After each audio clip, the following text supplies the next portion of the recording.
One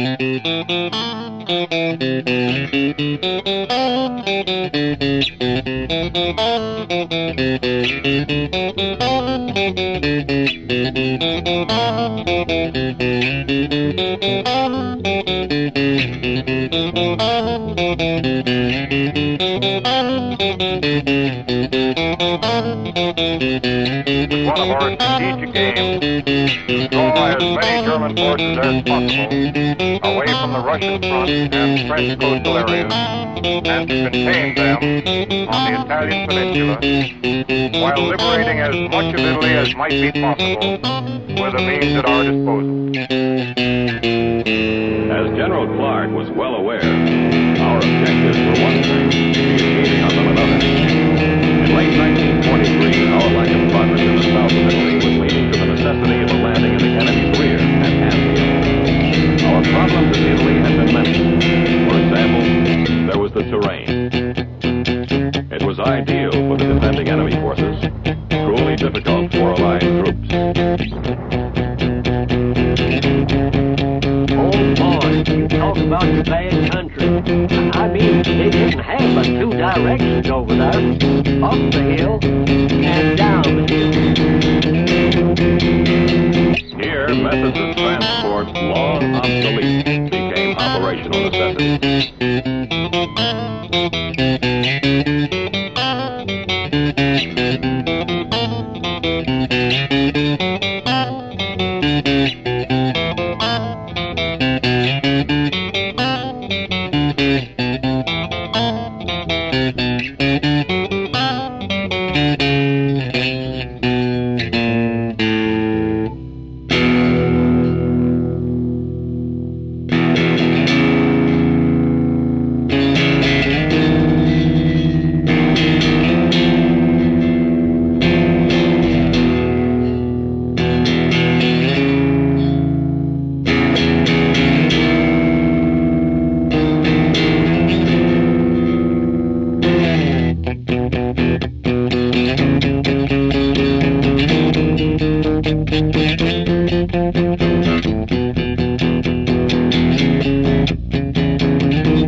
From the start, there were serious problems. It had the looks of a very chancy operation. For one thing, when all the begging, borrowing, and scrounging were done, there were only 38 LSTs for the sea lift. What that meant was the initial landing force was going to have to be dangerously small. 2 divisions. 2 more to come on the second trip. 6th Corps, that was us, under General John P. Lucas, drew the honor. It was a gamble for everybody concerned, but it had to be taken. By 21 January 1944, the task force was moving toward Anzio. The 2 divisions were well chosen. The British 1st Infantry had been through Dunkirk, the American 3rd had fought through Tunisia and Sicily. But at this point, all was doubt, speculation.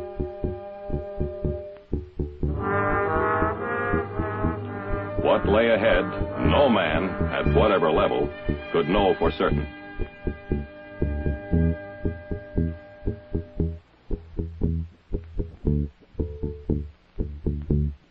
By the time it got light on the 22nd, we were already putting people on the beach.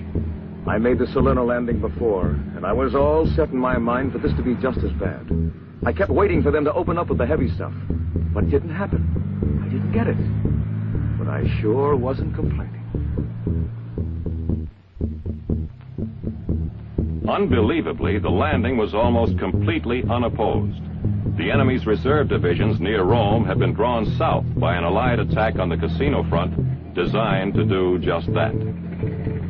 By an ironic bit of timing, the Germans had called off their 24-hour coast watch on the very night when the task force was approaching Anzio. Equally ironic was this: we had achieved complete surprise, and we didn't know it. The only real trouble we got that day was from the air.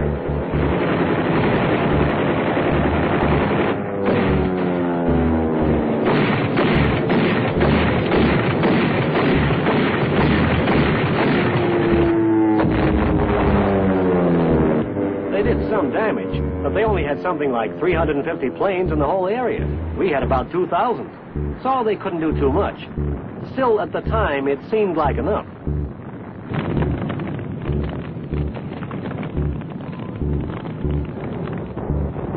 Despite harassment from the air, losses were light. The first day saw 90% of the landing forces ashore. Immediately, they began consolidating the beachhead against the enemy counterattack, expected at any moment. With his reserve divisions pulled south by the casino attack, the enemy had only ragtag fragments of units.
It was one of my duties as a medical officer to keep a listing of casualties for Corps headquarters.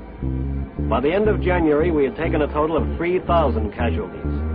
As a statistic, that's a straightforward figure. The mind may accept it without distress. The thing that must be remembered is this: the statistic refers to 30 times 100 human beings hurt or killed.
Having weathered the crisis, the 6th Corps' commander, General Lucas, received a new assignment, Assistant Commander, 5th Army.